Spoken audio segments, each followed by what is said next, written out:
And we're back once again. YouTube proudly brings to you its greatest wrestling best friend new tag teams of the world. We got the phenomenal one, Tom Dorsey. We got the old bastard Big Z. Booyah! Back in the house. And together we are the Real Wrestling Show. Dash blog. We are the Real Wrestling Show for the Real Wrestling Show. AEW. We're real wrestling fans doing the show for real wrestling fans for what we believe is the best wrestling product right now. Yes, man. By far. AEW, All Elite Wrestling. Burning the scene down. Yes. But just not this week. Not too much this week. We're gonna, as usual, we're gonna run through real fast, run through Dark, take a good look at Dynamite, and then go through the latest small amount of news, all the rumors. But yeah, as you can see, very cold here. I'm out in the shed, so I've frosty, and I've got my shorts on as well. So as you can see, bear in mind if you see me like this every now and again. So inside in the warm with central heating, not bothered. Rocking the Phoenix and Penta, I see. Oh yes. I got the old AEW. I don't know what t-shirt I got on. Let's have a look, shall we? There's another jumper. Oh, David Tennant. Doctor Who. That still rocks. So, yeah. Episode 78. 7? 78? Oh, 79.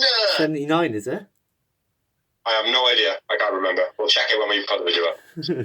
But yeah, going into Dark, quick run through. I've got quite a few notes on the first two matches, so I'll run these runs through. Yep, go for it. And then over to you, yeah? Yeah, man. So first match was Luchasaurus versus Brandon Cutler, Dragon versus Dinosaur. Lucha on the mic saying about dragons don't exist. Cutler swung into the guardrail, booted over the guardrail, and then he was peeled back into the outside ring. Nice knee spring Cutler off the bottom mid rope by Cutler. That was quite cool. Choke slam, very nasty. Cutler lands basically on the top of his head. Yeah, that was it. Cutler, man of the match for me. Luchasaurus won it. Yeah, agreed. The only thing you're missing is Ricky Starks is on commentary.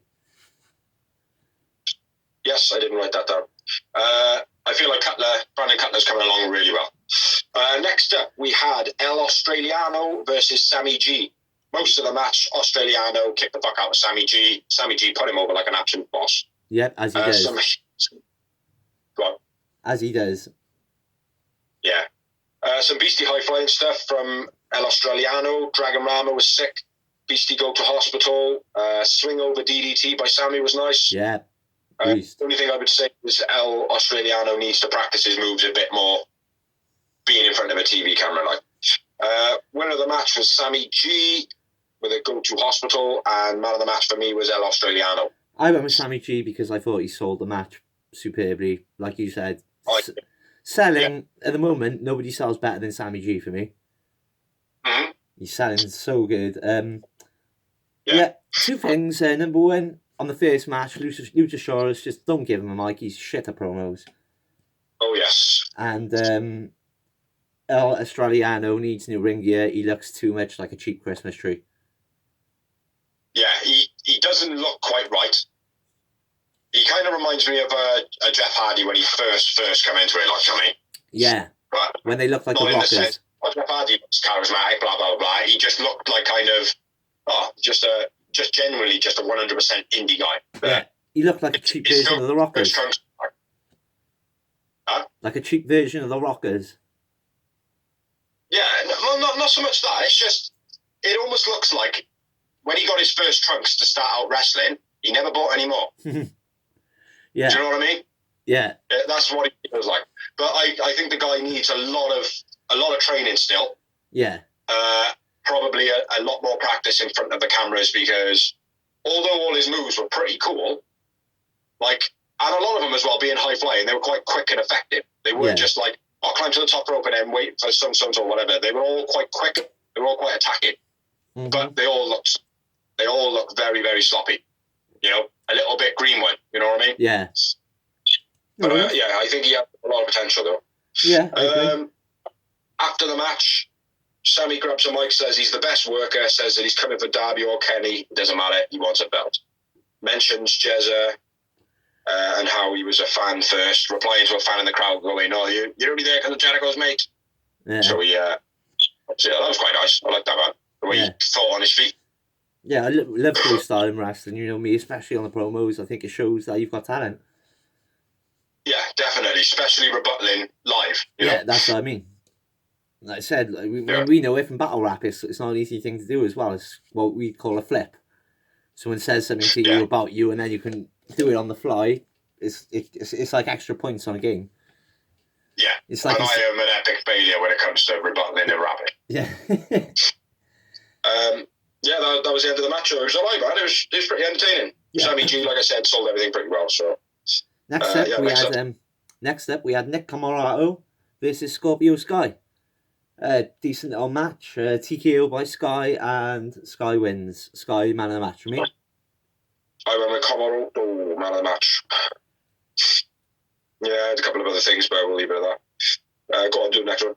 Next up, we had Marty Daniels. Can I just put one thing in there? Sorry, I just read through. Nice to see a big man actually doing like a leg lock. Yeah. Do you know what I mean? Like doing something where it's like, oh, you wouldn't expect a big man to do that because nobody's going to kick out that or whatever. It's nice to see a big guy doing some submission moves. So, But yeah, go on. Sorry, mate. Marty Daniels versus Shana. Yeah. Decent match. Tiger suplex, which Shana has been doing the last few weeks. Nice finish. Shana wins. Shana man a match. It was a terrible Tiger driver, mate. She fucked it up. One of them fucked it up. Probably Marty's fault. I remember Shana man of the match. Yeah. Yeah, bit of a squash, this one. Next up, we had on commentary Anthony Ogogo for Baron Black and Mike Burner versus Butcher and the Blade with the Bunny. Butch fails on the backbreaker. Ali raking Baron's eyes in the ring while the ref was distracted. Another distraction by Ali. Crossbody by Butch was fucking brutal. Mm-hmm. The way they launched Baron Black and Mike Burner into Butch. Yeah. As he took the body. Fuck me, man. It was like that was like watching Crash Dummies collide. Like, Ali laugh was quite annoying, but very, very captivating. Yeah. Like they're all doing it. Vicky Guerrero's doing it. Reba's doing it. I thought Ali's was annoying as fuck, but very, very, very Alfonso. Mm. You know, blow your whistle. Yeah, that's fair. But Butcher and Blade win, and I went with Butcher man of the match. Same as me, man. Butcher man of the match. Next up, we had Rising, Adam Priest, and Very Morales versus the Gun Club.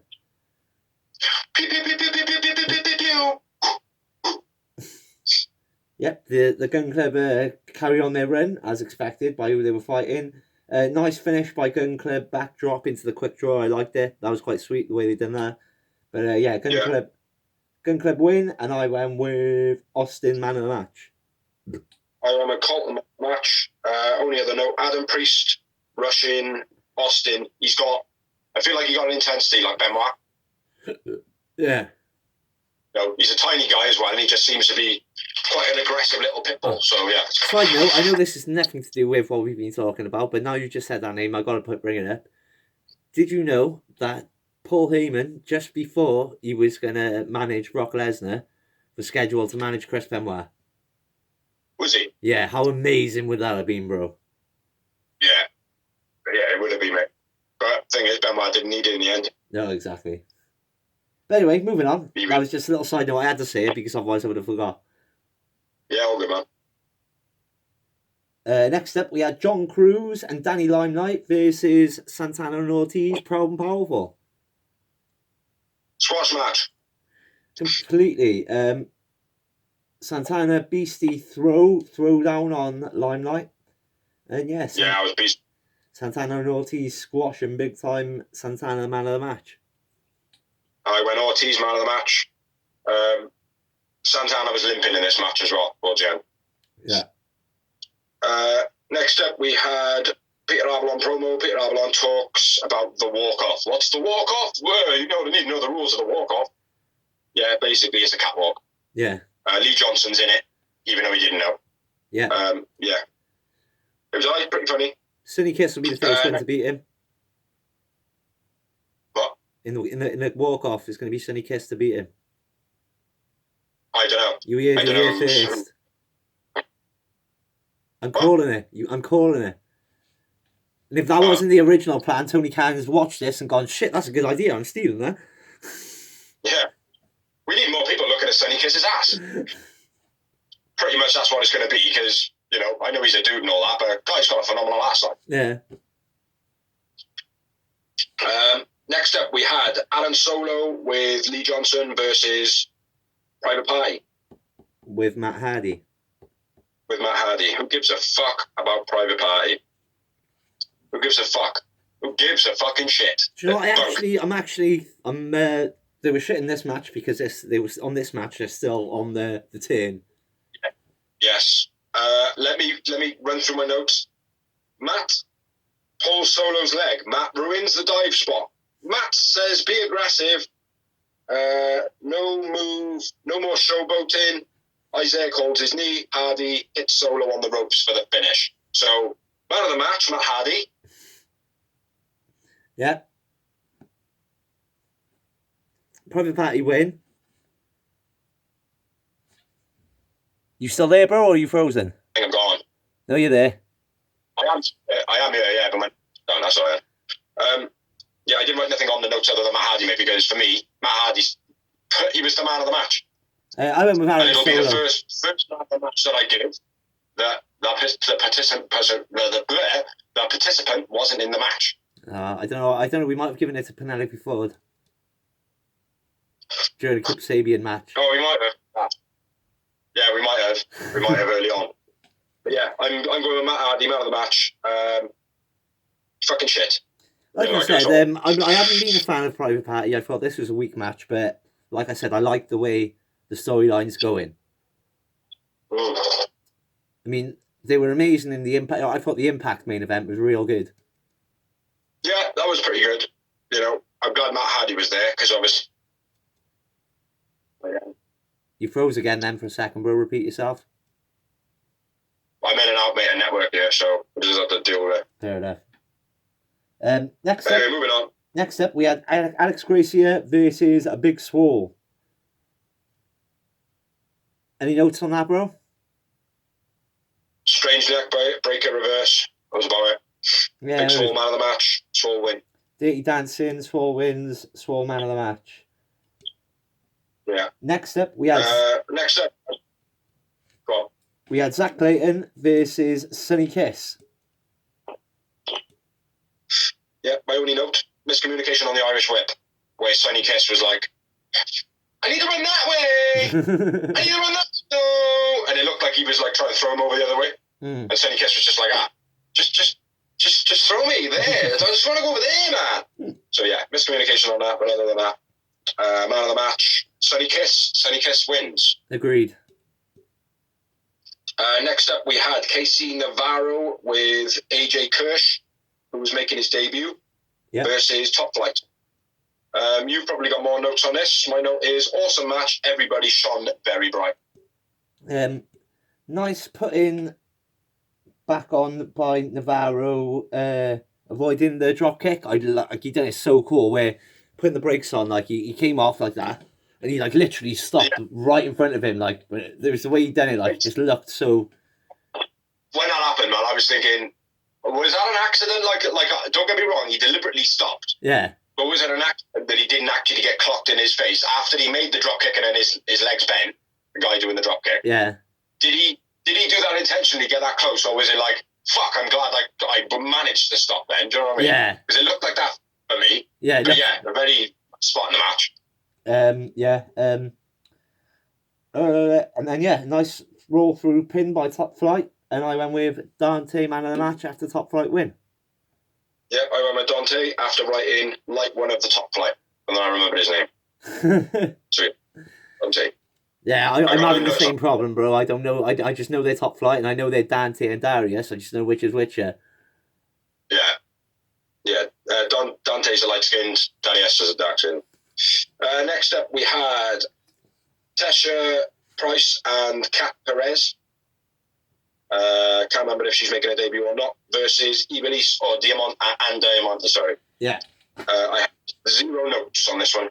Okay, a bit of a botchiness by Price in the beginning. She didn't quite really know what to do in the submission part. Yeah. Ivelisse kind of had to take control and rag around a bit. Yeah. Vertical suplex into the front guillotine by Ivelisse was beast. And then, Ivelisse, swift kick out of nowhere. Ivelisse and Diamante win, and I went with Ivelisse, man of the match. Yeah, Ivelisse, man of the match, or as I've written down, Evil. Yeah. Ivelisse, Diamante win. Move on, bro. Next up, we had Sean Dean and Fuego Del Sol, versus the Acclaimed. I thought this match was far too up the card for a start. Yeah, they're pushing them far too much, man. Well, like I said, when you've got Luchasaurus and Brandon Cutler opening up, and then this is match number 13, no, I'm sorry. Mm-hmm. No, I'm not having that. I'm sorry. That's wrong. I think the thing is, right, they're looking at it now, like, the way that the inside of AEW is talking about Dark is more on the lines of, well, it's not a show. It's just a place for new people to get a bit of TV time, get a bit of practice. Yeah. It's like, it doesn't have any, like, structure. They're making it out like it doesn't have structure. It's like, if you want to watch it all, watch it in your own time. Yeah. That type of thing. You know what I mean? You don't have to watch it all. When you watch it in 2 bits, it's like that, but that's not how shows work. Yeah. You know? They're making it out like I like. But anyway, the Acclaimed, pretty decent. Half decent rap again. Neckbreaker backstabber combo was nice by the Acclaimed. Twisting neck flatliner was nice by Anthony Bowen, when he lifts him up and then twists him and drops him down. Yeah. Like flatliner. That's all I got. I don't know if you got any more notes. No, man. The Acclaimed win. Anthony Bowen, man of the match. Agreed. Moving on to number 14 and the main event of the miniature show of the YouTube channel. Which was Chaos Project versus Lucha Bros. No, puppets. I will say that one member of Chaos Project did double duty this evening. Yes, John Cruz. Sorry, Spencer. Don't fucking say it out loud, bro. You can say this. But yeah, main event. Lucha Bros against Chaos Project. I don't know. Aubrey Edwards was caught in the wrong position when they were chucked into the corner. Yep, almost squished her. Yeah, almost squashed the bits out of her. Nice back and forth by Phoenix and Serp. You know, outrunning each other. Luther using Serp as a weapon. Yeah. That's all I got. Phoenix, Gory Buster and leg drop combo was nice. Yeah, that was cool, that was. And then the package driver double leg stomp combo gets the win for Lucha Brothers. And believe it or not, I went with Rey Fenix, man of the match. I thought you might have, mate, to be honest. I went with Serpentico. But if John Cruz was in the match, I would have got it. There we go. But yeah, that was dark. Dark away. I felt like it was a better show than what we are going to discuss now, in all honesty. I thought it was, again, dark for me is very mismatched. The card doesn't make any sense. As in, like, the stars, like the main event. Yeah, the main event was probably was the main event, just because the Lucha Brothers were the biggest stars on the show. Yeah. But yeah, I agree. like I said, when you've got like Brandon Cutler, Luchasaurus opening up, and then you've got the Acclaimed versus whoever on the 13th match, like it just doesn't make sense to me. It's hard to, as well, when, like I said to you before, like the reason 205 Live is failing is because you're watching SmackDown and you've got Rey Mysterio, Roman Reigns, Seth Rollins, the top stars, and then you go to trying to watch the cruiserweights, which are just building. It don't work. Yeah. It's like having your chocolate brownie and then having your Sunday roast. It's just not going to make sense. Yeah, you want more sweet stuff, like, Yeah. right? I forgot what I was going to say. Yeah, overall, though, the length of the show, what was it? What were we on this week? I can't remember. An hour and 56 minutes. Yeah. So still a little bit too long, but I don't know. It wasn't too bad, man. I managed to stay engaged with it this week. So anyway, let's move on to Dynamite! Pyro! Pyro! Pyro! Dynamite!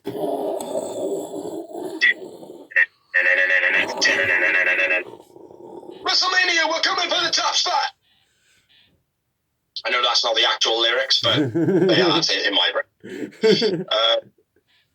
Yeah, I wasn't impressed by the show at all. But we'll have to note that this was a birthday show for -1 of the Dark Order. Yeah. It was his birthday days before this show. 3 days. Yeah, Dark Order come out. There's a cake. Hangman's there. Serpent Luther come out. Said they're going to ruin his birthday. You're going to ruin your birthday. TH2 come out, and then Paige runs off the fucking stage like a lunatic. Yeah. Hangman jumping off a stage, man. I didn't catch it at first. Like, I just seen him flying. I was like, yeah. Oh, what the fuck? What the fuck? What the fuck? I don't know where he come from, like. Well, and that started off the match, which was Dark Order and Hangman Page versus Hybrid 2 and Chaos Project. And at the end of the match, Hangman will reveal whether he's going to be a Dark Order member or not. Yeah. Which we discussed last week. I gotta say, right, I don't really want to say it, but I gotta be honest. The whole -1 stuff now is getting a bit fucking lame. I think now it's not... Long now. It's like, it's great that they've still got it. They're still, like, caring for the boy. But it's like, if they're going to let him do promos and stuff like that, and, like, bits in BT and Sammy's blog and stuff like that, like, it all kind of matters-ish. Even though he's just a little boy, I get it. Yeah. They're still incorporating his storylines, and for storylines to work, and for it to be like, oh, well, look, I do want to engage in this, but now it's just a little kid smacking anybody. Yeah. Like, it was funny the first time, but now it's like, oh, well, now what? Is it getting to the point of, like, exploiting him? Do you know what I mean? Like, I know it's not, but in my head, I'm just thinking, oh, well... I think just the problem is now they're bordering line of, is it a publicity stunt as well? Like, you mean? I don't want to say that because that's horrible. I don't think I genuinely don't think it is. I think they do care for him, and I think it is an honest thing. But I agree with you into the point where, like, for example, the birthday celebration that should have been a dark. Yes. Like, do you know what I mean? For me. Should have been. Yeah, it should have been. Absolutely. But, like, do you know what I mean? That's just my personal opinion. But it made sense. The spot made sense. I agree with you, though, and I wouldn't like to see... not involvement, but, like, I would like to see not another Dynamite concerning that situation. Right, that's right. Yeah. It is an odd thing to talk about, because it's like, it makes me look like, oh, what you got against a little boy, like? It's like, I got nothing against a little boy, like, brilliant. I'm so happy for him that he's on the show and he's celebrating, and, you know, he has just lost his dad, and, like, I feel real bad for him, like, and his wife and his little brother and everything like that. I do feel bad for it, but if they're going to continue having him there being a part of it, make it minimal, run the storylines via an adult. Do you know what I mean? Because you can't have a kid just doing whatever they want, like, he just looks like a bit of a spoiled brat at the moment, like, do you know what I mean? No, I wouldn't say that. I think so. That's my opinion, like, do you know what I mean? But, you know, regardless, I'm not hating on the kid, like, but for the sake of what TV is and what entertainment is and what, like, exploitation is and publicity stunt, all the stuff that kind of surrounds it, I think he needs to not disappear. I think he should come out every week if he wanted to. Yeah. Just don't give him a microphone. Don't give him a kendo stick. Yeah. Do you know what I mean? Like, I mean, now and then, if someone's draping, if like someone gets thrown his way and he's draping over the guardrail, yeah, let him take a cheap shot. But like, that's it. Like, do you know what I mean? It doesn't need to be a massive part of the match, like. But like, if like, say for example, a heel goes over the guardrail and they're fighting Orange, and we know he loves Orange, then he can take a cheap, like, fuck off. It's like swipe, like, do you know what I mean? I genuinely think the storyline has run its course. I know it's not a storyline. I know he's genuinely lost his dad. You know, I know, and we're all sorry for that. Like, do you know what I mean? But yeah, you know what I'm saying. Yeah, I get you. But let's get into the match. You kick it off because I just had a little spout. Well, anyway, like you said, Hangman out of nowhere, bam, off the stage. A beastie standing spinebuster by Paige reminded me of Farouk. Yeah. Was beast. Beastie top rope elbow drop by Cabana. I really liked the way he moved. It was just he went straight to the side. It was just real nice, real sweetly done. Fair play. The position he was laying on the mat. Yeah. No, it didn't feel like a normal position. That's what I think made it look better. Yeah. Then Hangman takes everyone out with a moonsault to the outside off the top rope. Yeah, which I close my eyes for every time he does it. Luther shoves Cabana off the apron, but falls over himself. Did you see that? Like someone was going for a tag, Luther run over, shoved Cabana off the apron, but as he sort of fell over before he shoved him.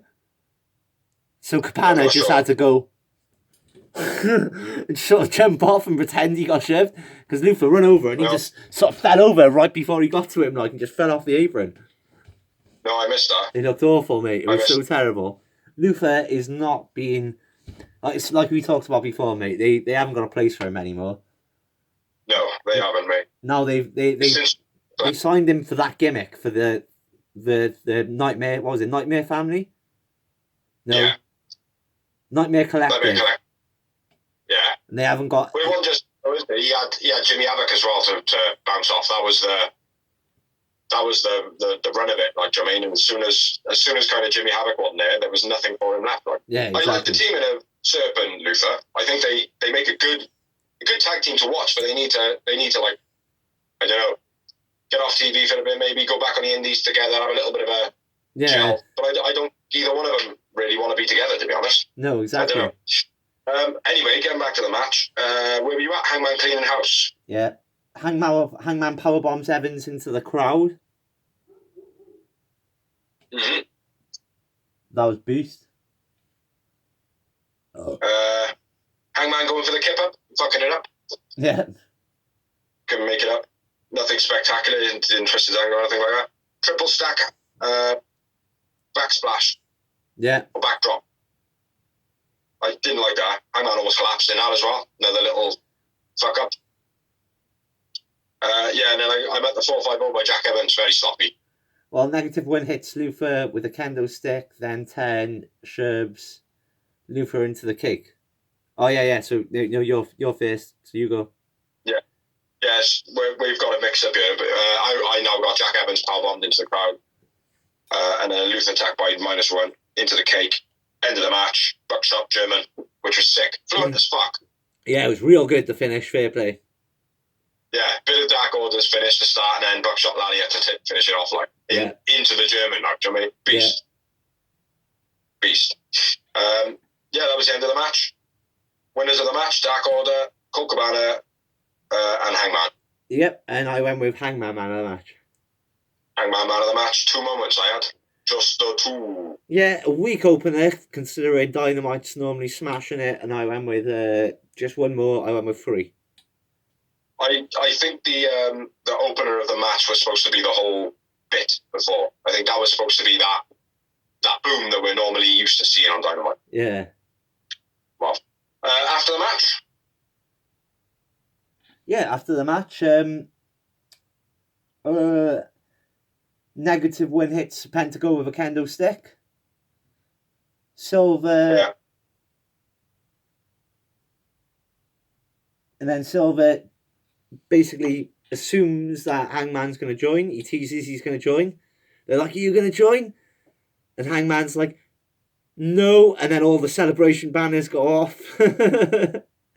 Very, very WWE. I felt that it was very not WWE, just old school wrestling. Well, they did it so well, mate. Like when it was like, "Oh no," they were all like, "Oh fuck, oh no, no, stop it, like, get out!" Like, but it didn't feel like a WWE thing where they were like, "Oh no, he's behind you, get out, everyone!" You know what I mean? It was like it felt like if like it was to happen between like mates or whatever. Yeah. Be like, "Oh fuck, man, turn it off, man, turn it off." Yeah. Do you know what I mean? Like, you know, it did feel a bit more real. So, but I must say, I was right. Hangman says no, didn't want to hurt your feelings. You pushed it to this position, and then Hangman leaves and grabs a beer off somebody and walks off. I thought it was Jack Daniels. So, Jack Daniels, sorry. So yeah, Hangman's back on the booze. Yeah, well, I told you, mate. I said, didn't I? I was like, nah, he ain't joining. Like, I mean, it's a good thing, but he ain't joining. Yeah. No, I think I think whoever's call it was, I think it might have been yours, that he'll end up being back with the Bucks against the Good Brothers, Kenny Omega. Yeah. I think that's, was it your shout, that? Yeah. Or was it my missus? No, that was me. Yours? Yeah. Yeah. I think I was going to go, though. But yeah, what a great opening to the show. Next up, we had a bout of promos. Yep. MJF, Alex Marvez, and Jericho. MJF says, isn't Jericho worried about splitting up the unit? Jericho goes, "Nah, baby, we can do this shit, baby, blah, blah, blah, blah. We'll stick together." And then says that he's going to win. Yeah. Which I'm very surprised that MJF and Jericho actually did win. Are you? That was what it was all built up for, bro. I know, mate, but again, sometimes, man, it's like the obvious option is not always the best. It's like, if it would have been Sammy and Hager win, yeah, then that would have put the rivalry in place for Sammy and MJF, because MJF could have been like acting the pal, but like still pissed off with Sammy. Sammy could have been the whole gloaty, "You're not getting your opportunity," blah, blah, blah, blah, which can create a screw job scenario. But at the same time, it still would have been good between Jericho and MJF, because they would have been trying to one-up each other whilst being pally. Yeah. And then Sammy and Hager get their opportunity, and whether they win or they don't win, Sammy and MJF then do what they have done now. Either way, they pissed off the wrestling purists. What? Well, it's like, for a start, right? Me, personally, like 2 or 3 years ago, I would have been like that. Santana and Ortiz need to win this, or it's just WWE all over again.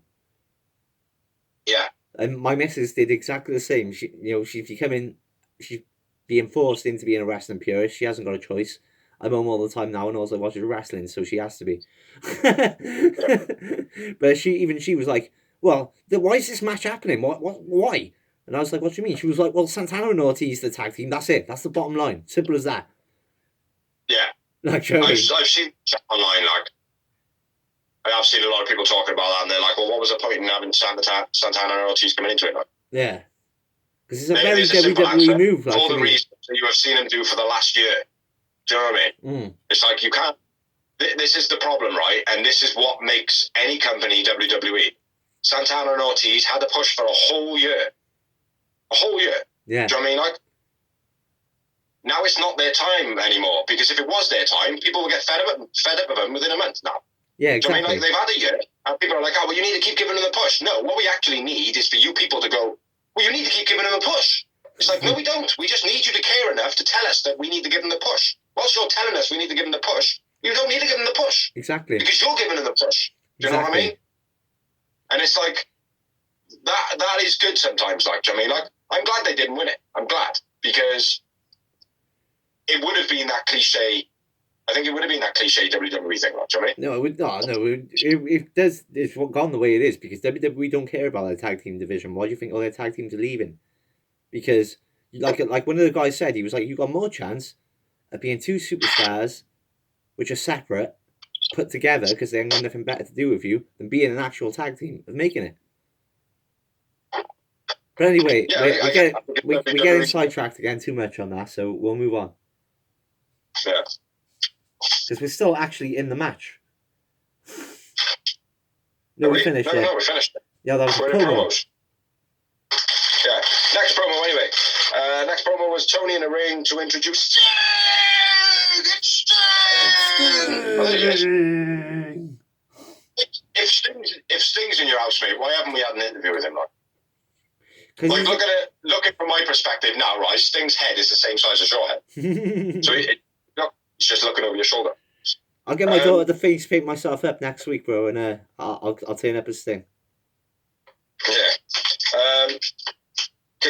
Sting congratulates Darby. Darby's out at this point, by the way. Team Taz come out, interrupt, call out Sting and Darby. They accept the match. Yeah, which is, as far as I'm aware, I think this is true. It's a tag team street fight, which is scheduled for the next pay-per-view, being Revolution. I'm not sure about that. I don't know. I'm not sure about it, but I'm sure I read something about that online. And it would make sense. Why would you give away Sting's first match in 5 years for free? I thought it was on Beach Break being some pay-per-view. No, I think it's on the actual pay-per-view, bro. Okay. Either way, mate. As long as he don't fucking do too much in it himself, I don't give a shit. I'm happy with whatever. Well, it makes sense, mate, to have him in a street fight because he doesn't have to take bumps. He can just go around whacking people with a bat. Yeah. I want to see Sting finish off on his own terms, to be honest. Yeah, exactly. Everybody does, bro. He deserves it. But, I mean, everybody wanted him to end up in WWE eventually, but they knew what was going to happen, which is what happened. He got screwed. They didn't know what was happening. Some of them didn't know what would happen. It's like a bit of a sidetrack here, right? With the whole fan base of wrestling, you've got some people who believe in WWE will eventually do the right thing at some point. That's like people believing in the government going to do the right thing at some point. And do you know what happens? The only reason they'll do the right thing is like the government, if the people push, yes, otherwise it ain't happening. Yeah, and I say yes, because that's a perfect example. People believe, though, in the situation with Sting, people went, oh, well, yeah, he's got to go over there to finish his career. That's right, everyone goes over to finish their career. He's got to go to WWE. It's like, yeah, but we know, as people who are not so fucking naive to it, he's going to go over there and they're going to ruin him. Yeah, or try to. Yeah, they did. On his, I think it was his debut match. Yeah, against Triple H, he lost. They brought out the NWO to overshadow it. Yeah, DX and the NWO. Fucking disgusting. But anyway, we're sidetracking again. Next up, Sting's going to be in a match with Darby. Yeah, which is beast. Love the way they're using Sting, and again, fuck the WWE fans which are going, well, there's no different against Goldberg. Goldberg can wrestle. Goldberg hurts people every time he's in the ring, and he only has 3 moves. 2 spears and a jackhammer. Why do you keep putting a G at the beginning of his name? Goldberg, sorry, I keep forgetting. It's this belt by year. Whenever I think of it, I got to look at the belt to remind me of the name. He is that forgettable.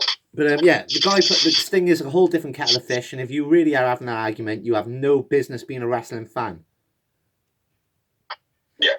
Whatever you're referencing there, I kind of blanked out a little bit there. I said, if you're comparing Sting to Goldberg, you've got no business in being a wrestling fan. Oh, yeah. No, I agree. I fucking agree, mate, because the guy, he fucked up one of the greatest wrestlers of all time in your mind. Yeah. Now, I know Bret Hart was a great wrestler.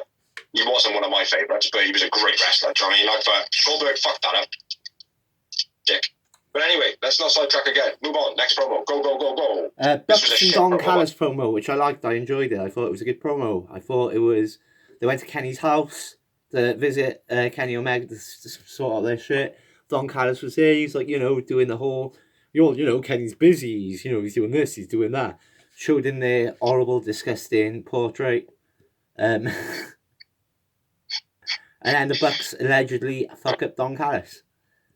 Yeah, he tried to bribe him. Yeah. Now, I thought this promo was shit. I actually read the first part of the promo of what I've written down, which was the Thunder Rosa and Britt Baker catch up. Literally, again, like last week, in the waiting room, the promo just kind of kicked in. It was there. It like stopped midway. Then the Bucks promo just come into play. Yeah, it felt like me and you doing the show, and I've stumbled something. Like I've not pressed, so much. like I've You know, pressed, no, you know- like I've pressed pause when we've gone for a pee, but then forgot, like, and then pressed play without telling you, and we're talking about something completely different. Yeah, And then exactly. gone, right, let's carry on with the show. What it looks like. That's exactly what it looks like, mate. And Yeah. I gotta be fair, right? It's fucking dreadful. It's fucking dreadful. Yeah, awful. But yeah, the other promo though, the Don Callis, Kenny Omega in the house with the with all the bribery, and then the Bucks apparently hitting him. You know, because that is allegedly they didn't actually show it. They just yeah, I know. That's what I said. Apparently, because obviously later on we'll see. Yeah. But yeah, moving on. Next up, we had the second match of the evening, which was Pretty Peter Avalon versus Cody Rhodes with Arn Anderson. Where Cody Rhodes said that he would beat Peter Avalon within 1 minute. Yeah, obviously he hits the crossroads within the first 2 seconds, so it could happen. And then my next note is J2K's Cargill comes up. Who? J2K's Cargill. Oh yes, that person. Anyway, moving on. Avalon low blow while some dickhead causes the distraction. Huge superplex by Avalon. Yeah. Huge, mate. And I think that's because he's such a fucking spider. A weird double clothesline. The miscommunication with it. Another little botch in the show. Yeah. Avalon working quite well. Moonsault missed by Avalon. Rope run fail by Cody. I don't know why I've written that down, but... Leapfrog botched big time. Cody didn't jump high enough. Then Avalon run into his nuts, but then didn't sell it. At least, for me, if you're gonna... If it was me, I know it's easy to say when you're not in the moment, but if someone doesn't jump high enough, fall over. Yeah. Just take the hit, like, you know what I mean? Yeah, don't try and resell it, and go back into the spot. Yeah, just fall over. It's before. I think he did catch Avalon off guard. It was Cody's fault, I believe. I do believe it was Cody's fault in this instance, but yeah. But that's a couple of fuck-ups he's done now. Not just that one. Then he fucked up the cutter. He landed on the floor much earlier than Avalon did. Yeah. Nice power. Oh, the nice power slam by Cody. Like the way that he slowed it down. Yeah. Rather than doing it fast like everybody. I like the fact that he's bringing him round it and putting his body weight into it. It makes him look bigger as well. Do you know what I mean? The leapfrog was botched by Avalon and Cody as well. What? The leapfrog was beached. I know I've already gone there. Sorry, my bad. Carry on. Yeah. Figure four back and forth I'm at now. The reverse back and forth, the figure four. The reverse back and forth, figure four, boom, yeah. boom, boom, boom, boom. Yeah. Yeah, it was that wasn't all that spectacular. Normally they are, but I think it's the animation on the character's face a lot of the time with the figure four reversing, Yeah. But even though Avalon is quite characteristic, do you know what I mean? He's got a lot of, he's like one of those cartoon pictures. Yeah. It just didn't feel like there was anything special to it. It should have been. I think the problem is that spot needs to be used in special situations, and it wasn't a special situation. No. I think if it was for the whole, he's going to beat him within a minute. If it was the last 10 seconds of that sort of thing, yeah, exactly. That would have made it is he going to go? Is he going to tap? Is he going to tap? No, he's going to quit because Cody went to slap him in the face, which was the legitimate finish of this match. Which it was funny. I did laugh. I gotta be fair. I laughed, but it was a bit shit because obviously people have tapped out without that being it better than Avalon. Well, we should note that he was lost in the figure four. Yeah. He did have the figure four applied. Cody looked a little bit shocked though. He looked like, what's that? Did that really happen? Yeah, because you would. What you tap because someone tried to slap me in the face in a wrestling match? Of course you're going to look like that. That's what makes sense. If you didn't look any other way, I'd be pissed off. No, I appreciate that. But whatever it is, it sold well. Mm-hmm. You know. Winner of the match, Cody Rhodes. I will note as well, while I've just read it, he had Snoop Dogg's version of his entrance music again. Yeah, of course he did. Just to rub in the salt on WWE, because they said fuck Vince. They said they're pissed off of it, so Cody's going to go, okay. Yeah. Cody Rhodes is going to. Yeah. Peter Avalon, man, for me. Well, I remember Cody, man of the match. How many moments? Just the win. Two. Fuck Vince. Two for me. After the match, Ann Anderson says something to Cody. The commentators make it out that Ann Anderson is scolding him. Yeah, I like that whole storyline because he is, like, you see it, like he's doing the press-ups in the match. It's pissing Ann off, and it would piss me off if I was a manager, like, as well. Yeah. Like, do you know what I mean? So, I like the way that's going, like, and I think eventually, probably, either way, one of them's going to screw one of them. I don't know if Anne is a big enough name now to make a difference if he turned. What I think would have to happen is Anne just all of a sudden go, not so much turn, but get to a point where he warns Cody. He says, "Look, we can't be dealing with this much longer, mate. You know, we can't be doing stuff like this much longer." And Cody just being like, okay, and then just carrying on doing whatever Anne's telling him not to. And then when Cody's got a big match coming up, without no like hinting to people or anything like that, Anne doesn't come out with Cody, which he normally would. He comes out with either his opponent, and he's now managing his opponent, and Cody goes up to him. He's like, "Oh, what's going on?" He'd be like, "Oh, look, I warned you." Yeah. What? I'm a 65-year-old man. I'm not going to go around hitting you and stuff like that. Don't be silly. I'm just gonna leave you. Gonna leave you alone. Just so go do your own thing, and we're going to do our own. Do you know what I mean? Like, and then that gives Anne his credibility. That does the whole, "Oh fuck, Cody's just been screwed." Yeah. Without Anne having to get involved and blah blah blah. That might be cool. Yeah. Or even not being his opponent, just when it comes to Cody having a manager, he don't come out. Ann Anderson's nowhere to be seen, and then he comes out with whoever is in the main event of the show. You know? Yeah. Something like that would be cool. But yeah, I did like the fact that he said something. That's why I noted on it. I thought, it was, it is that whole, if anybody out of all the older guys, the veterans playing their manager roles, I think Ann does it the best. Yeah, definitely. But yeah, another promo, bro. Do you want to shoot that and then you go to the next match? Shoot the promo and then I'll go for a piss. Alright, man. FTR and Tully talking about the same stuff as they always talk about. They need the belts, blah, blah, blah. Jack's busted in a room. And then Jungle Boy vs. Dax is been set for next week. And that is about all she wrote for the promo. FTR at the moment are just... They're becoming a bit whiny, like Drew McIntyre when he was in Impact towards at the end, where it was just, "I deserve my shot. I need to be the winner. I need the belt. I've got a cold. I stubbed my toe." They just feel a bit whiny at the moment, like, do you know what I mean? Whereas, I've seen people saying online, "Oh, FTR had a bit of a flop, blah blah blah blah." You read the blogs and the comments and stuff like that, where people are like, "Oh, the 5 people who have made it from WWE and the 5 people who haven't made it from WWE." They're saying FTR have dropped the ball. Yeah, I don't think they have dropped the ball, but what I think is, I do think they've gone too fucking whiny. I read about this, and I read Jim Cornette was the biggest one, which I hate to bring up Jim Cornette because he's a prick. But he was going on about like how FTR, he was like, so they've gone left WWE because they were fed up of not being able to face great tag teams. How disappointed are they now? Then they're working with Marco Stunt. And in a way, I kind of see his point. Is this recorded? Yeah.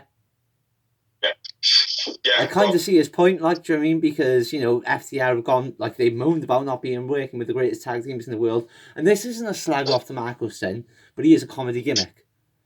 He's not a serious FTR wrestler. So I kind of see his point in that. So I kind of get the whiny thing as well. But at the same time, they were pushed to the main event. They would become the tag team champions. Now they've lost. Now you have to earn your way.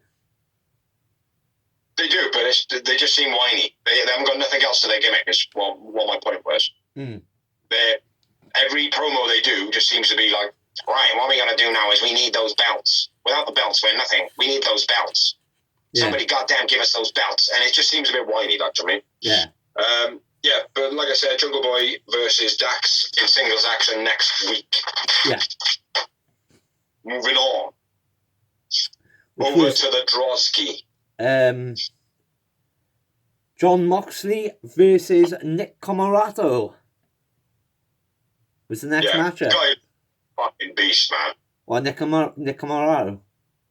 Well, they've obviously got they got plans for him, I think. Because, I fucking hope so, mate. Because he's on every dark since he's been on every week. And then for him to give this match, people will go, oh, well, it's only a squash match. Number one, it wasn't really a squash match. He had quite a lot of TV time against the former world champion, I thought. Considering, it was just a Mox in action next week match. He had for being a big guy like he is, they portrayed him like a big guy. You know? Like, he had a huge power slam. Huge power slam, mate. Do you know what I mean? Like, it was like, when Braun Strowman first came into wrestling, you looked at him, you thought, fucking hell, man, I wouldn't want to fuck with him, like, do you know what I mean? And it was a catch body slam as well. It was caught off Moxley doing a cross body. Yeah. You know, and it goes to show how much of a worry that Moxley thought Comoroto was, that he was actually biting him in the match. Yeah. Do you know what I mean? Using that as a ploy. Yeah, guy, he didn't have like loads of offense. He had some. Do you know what I mean? Like, but they were all, every time he did catch him, he hit him with something powerful. All my notes were pretty much him. I mean, backbreaker submission by Comoroto. That was beast, and it was very old school as well, reminding me of Bret Hart almost. Because he did the backbreaker, and he didn't throw him off, he kept him down, and then he pushed him down after the backbreaker, like, which is what I like. And then, which is what you would do. It's like, you do something like that, you're not just going to give him the advantage by letting him go. Yeah, stand with your elbows, like. Exactly. That's what I said, very Bret Hart, like, I mean, every move. The reason I love Bret Hart is everything he did meant something. That's what people miss in wrestling. Like, even if it was just a little thing, like when he pinned them, he'd stick his fucking elbows over their jaw, like, do you know what I mean? That makes it harder to kick out, because even moving, you've got to move your jaw into their elbow, like, do you know what I mean? That hits. Yeah, exactly. It's little things like that, man, that do matter, like, to me. But, big kicks by Mox, then a German. Yeah. Yeah, and he was just taking them, man. He was just, like, he'd be blocking like that, and then when he booted him, he'd go, yeah, go on, yeah, go on, and he kept on opening up, like, to take the kicks. The only thing I will say about Comoroto is sometimes he comes out in a straitjacket, and sometimes he doesn't. I don't think he should come out in a straitjacket. I think he should come out in something Brody Lee-esque. Yeah, because he looks... Something long and roby, but not a straitjacket. And if he does come out with a straitjacket, or that one with all the clips, it needs to be every week. Yeah, that's what I'm saying. Either do it or don't. You need to commit. You can't just now and then do it. Like, I mean, it just don't make sense. I'm not going to believe it if it's not week in, week out. Yeah, exactly. You're either a mental case or you're not. Pick one. You got any more notes on Como? Nope. No? I will say one thing, man. Comoroto going for the spear in the corner. Run straight into the turnbuckle. Fucking hell. A lot of pacing out. Like, he bounced back about 4 foot. Yeah. Mox hit the kicks, rear naked chokehold finish, because I think Mox realised that, well, I've got to do something quick here now. Yeah. I can't keep fighting this guy. Do you know what I mean? Like, so, yeah, rear naked choke. Moxley wins. Moxley man of the match. Agreed. And I had just the one moment. Just the one moment for me as well.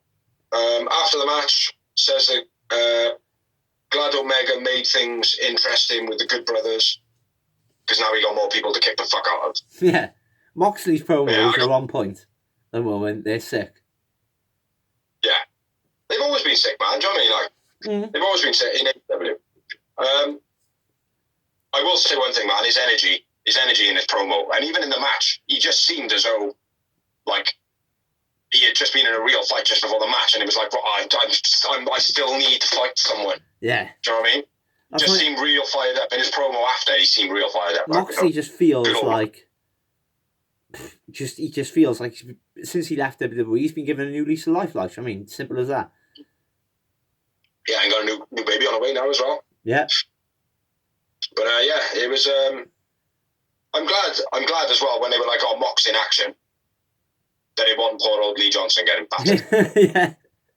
You know, not just someone like, you know, oh, well, Mox is going to beat this guy. You know what I mean? It was nice to see him up against a behemoth like Comoroto, and he'd be like, oh, well, actually, like, I mean, this like, we know Mox is going to win, but it's going to be interesting. The one thing they should have done, though, I do feel they should have given Nick Comoroto a little bit of a video package before the match.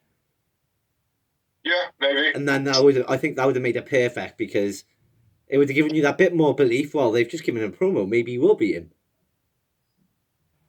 They should have maybe given him a video package saying, like, well, look, I know I'm the new guy here. I know I'm expected to lose, but I'm not here to lose. I'm here to win. You know what I mean? Like, I'm twice the guy's weight. Yeah. We'll see what I box. And that'd be it. Like, and then, it'd be what it was. And at the end of it, Comoroto could have come out of it being like, well, yeah, fair play. I went up against fucking Moxley. He's an ex-world champion. Do you know what I mean? That's a big accolade. Like, especially that little video package would have made a massive difference, I think. That's so, yeah, good shout on that, bro. But anyway, let's move on, man. Let's move on. Next up, we had Eddie Kingston and Butcher and Blade interrupted by Lance Archer and Jake Roberts. This is what this promo sounded like to me, mate. You know me, like, literally just talking and mumbling over the top of your head? Yeah. Eddie and Lance mix of words, I wrote it as. I couldn't understand the word either one of them said, so I do apologise for talking over you there. You can start again. No, it's cool, mate, because I was going to ask you exactly the same thing. It's ridiculous. It was bad, mate. It was bad, because I'm not going to lie, right? At this point, I was, like, doing stuff. I was making a zoot and a cup of tea and going to the toilet. It was one of those moments where I just, like, I finished my notes, pee, kettle's on. Like, you know what I mean? We all have those moments when we're doing these notes, but I can normally, even though I'm doing that, I can hear what they're saying in the promo clearly. You know what it is? Like, when people are, like, being wrestlers as well, most of them have got really boomy, deep voices. Yeah.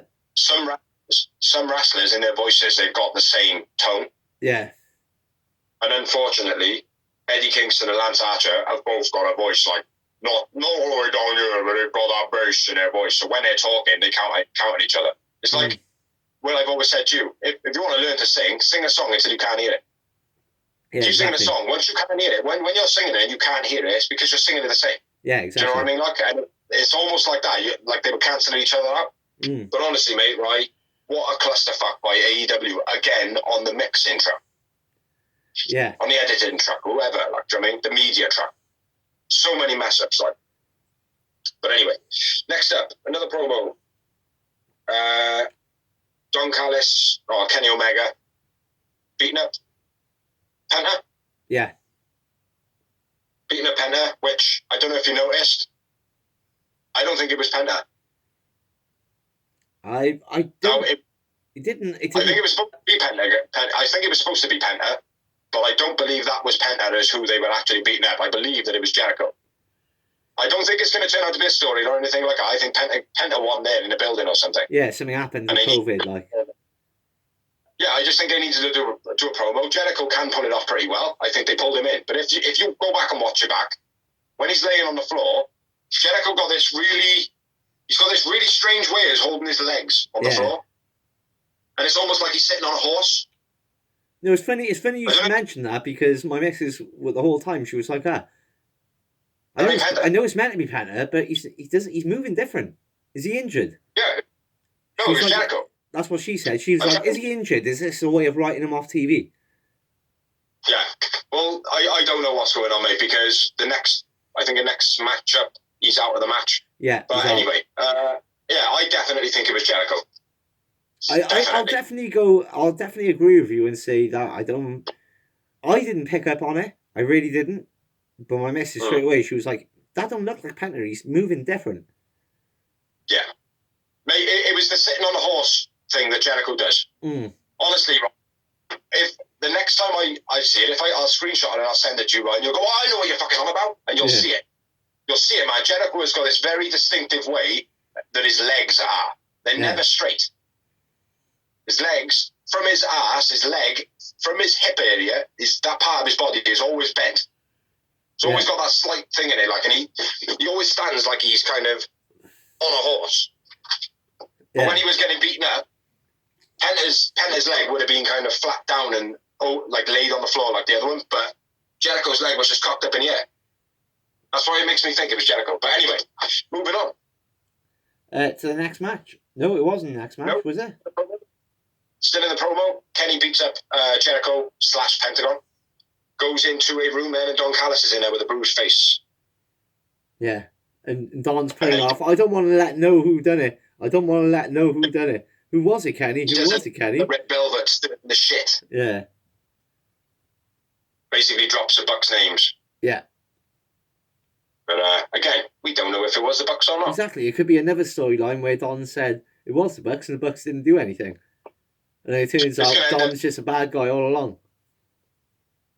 It's going to end up being Don Callis, like a scene out of fucking Liar Liar. Like, what are you doing? I'm kicking my ass! And he'll just be like someone filmed him in a toilet kicking the fuck out of himself, bruising his eye. Like, that's Fight Club, isn't it? No, Liar Liar. When he's in the toilet, he's trying to get out of court. It's Fight Club as well. It's Fight Club as well. There is another scene, yeah, where he's in the office and he's fighting his boss. But anyway, let's move on, man. Go for it. You shoot this one because I have talked a lot. Top Fly and Matt Sydal versus Private Party and Matt Hardy. Which again, I'm very down on Private Party, but this match was good.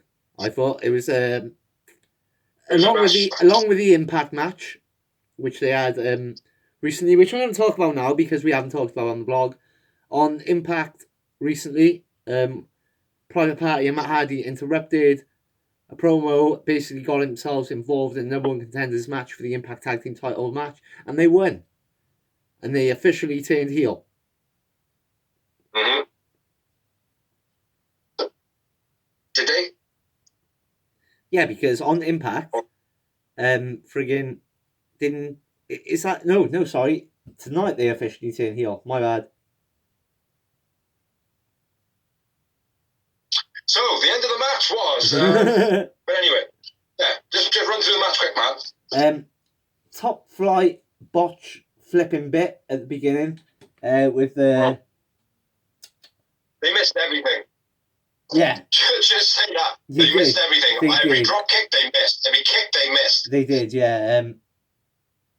Yeah, it was pretty bad. There was a point where they missed all the moves, right? And then Matt Sydal was meant to do like a standing shooting star press. And Top Flight went for the pin, and Matt Sydal like sort of kicked him on the shoulder and went, "What are you doing?" And he was like, "Oh yeah." And he moved out the way so Matt Sydal could do his move. It was real poor, like high school wrestling. Like I wouldn't even expect to see that on an Independence when I paid £7 a ticket. Yeah, it wasn't. It was awful. It was very noticeable. It was awful. My next note, Quinn, the first spot of him turning bad guy, throwing his top into Sydal's face, and then sideswiping him basically, like. The triple Boston Crab by Top Flight and Sydal was quite nice. That was quite original. Yeah, I like that. Crossbody by Quinn was quite nice. Yeah, I wrote something next to it in brackets, but I don't know what I wrote. Next after that, Matt rigs Sydal's eyes. Yeah. And then hits the side effect city. Because he basically hits everyone with a side effect. Yeah, just before that, Dante hits a dive. Fucking brutal. Mm-hmm. Dives out the ring, man. Really not a nasty contact, but looked as though he might have like overshot his bit a little bit. Like, but yeah, then a side effect, cleaning house, Happy Hardy. Yeah. I like this next bit, man. I don't know if it's your next note, but Mark Quinn's Dancy Pele. He's like, he made it look as though he was just about to run at the ropes, and then he just hit the Pele. Thought that was fucking wicked. Yeah. Because I genuinely thought he was going to run off the ropes. He was going to reverse it or whatever, but the way he didn't, and he just hit the Pele. Loved it. And I think it played well into the turn. Yeah. Flip into the Hurricanrana by Dante was nice. Front flip Hurricanrana by Montaigne. Yeah. Snap. I might drop out and go my signal bad. And then Cassidy uses a chair on Dante. Quinn and Cassidy share a smile. Shooting star press by Quinn. Hardy Party wins, and I've gone with Matt Quinn, man of the match.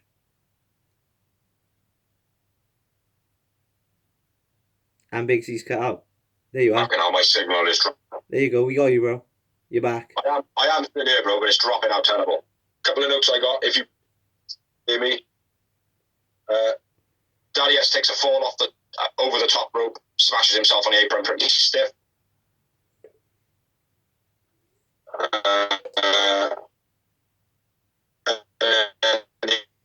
Isaac chair moment. I don't know if you said crackling. Yeah, you started crackling now, bro. Can you hear me? Yeah, you're good. You're freezing though. Can you hear me? Yeah, I can hear you. But you... Yeah, I got you. I got you. Are we still going? Mm-hmm. Are we still recording? Yeah, we're still recording. One thing I will note, Mark Wayne was looking a lot bigger than what he normally would in this match. Yeah. And then on celebration, he put his arms in the air and revealed that he's got lady titties. Mark Quinn has lady titties. Fair enough. Next up, we had an Inner Circle promo, and I've noted without Jericho. 2 seconds. Winner of the match, Hardy Party. Man of the match, Mark Quinn. Agreed, and I had just the one fuck Vince moment. I had 4. And Private Party had new ring gear. So yeah, Private Party have officially turned heel. Yeah, and I like that. I think they needed to. Yeah, because they're shit. I think it'll work. I think it'll help them a lot. After the match. Huh? Hopefully. I think it will, mate. And I think hopefully AEW realise now with Top Flight that they can't make the same mistake they did with Private Party and push them to the limits and back, because there was too many botches in this match.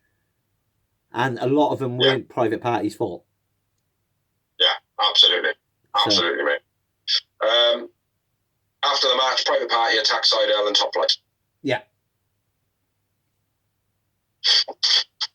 Yeah, and that's all I've got. Next up, we had the Inner Circle promo without Jericho. Yes. MJF basically brown-nosing everyone. And, basically brown-nosed everyone to get his way, as he does. Give a whole fist bump to everyone, and Sammy's like, we ain't there yet, bro. Yeah, which I like it. I think that's brilliant. Yeah. Sammy G and MJF is going to be an awesome match when it happens. Yes. I don't think it can just be a match, though. I think it needs to be a change of guard of sorts. Like at the moment, MJF has got all that kind of limelight on him. The way it's going to work out for me is somehow MJF is going to turn Jericho against Sammy. Sammy's going to get kicked out, and then obviously the beef's going to happen with MJF and Jericho, and then Jericho's going to end up on the outskirts with Sammy G. For me, I don't know about that. That's the way I would have it. Yeah. I don't know about that. I don't know. I think Jericho's going to be kicked out the Inner Circle, to be honest. That's what I'm saying. But after he's kicked out Sammy G, he's going to kick out Sammy G first. Yeah. And then he's going to get kicked out the Inner Circle. I don't think they'll end up teaming back up, man. I hope, anyway, I hope that Sammy gets to have that kind of, nah, man, you made me second best, so you go over there. And that'll boost Sammy G a little bit, and it'll be like, well, you don't need Jericho anymore. Yeah. You know? So, no, I don't think it'll be a straight off thing. I think, they'll be like Jericho getting fucked up like month after month after month. And then eventually Sammy will be like, oh, well, actually, he did make me get this position. I'm coming back. Boom. Yeah. Give him a lifeline. Yeah. Yeah. Yeah, but like we live in wrestling, mate, you never know what's going to happen, you know what I mean? So exactly. That's it. Next up, we had another match, which was Layla Hirsch versus Penelope Ford with Kip and Miro and Charles the Butler Taylor. It's worth noting this match was meant to be Layla Hirsch versus Nyla Rose, but Nyla Rose has been in contact with COVID, so she has to self-quarantine for 14 days. Yeah. Gets around the fucking dodgy character. Huh? Everybody seems to have been in contact with him. Everybody seems to have been in contact with him. But anyway, fucking around. Yeah, shoot, man, shoot. Charles Taylor trips forward. I think he's meant to trip. He goes to trip Layla Hirsch, but he ends up tripping forward. Yeah. By accident. Yeah. Hirsch hits a cross armbar. A big pump kick. Then into the railings by Ford. Yeah. A gutbuster by Ford, which is a bit weak this week, especially considering Layla Hirsch is so small. Yeah, it looked nasty, man. Ford hit a knee strike as well early on in the match, and whether it was Layla Hirsch that fucked it up or Ford fucked it up, it didn't look good. Yeah. She was like, Ford started running towards her, and I think Hirsch stepped into the wrong position, which took away a step from Ford. Took one step away from her runner, which mashed it up. And she kind of just stuck her knee up in the air, and Hirsch just kind of like went, oh yeah, I'll follow her. That was this shit. Arm drag was this.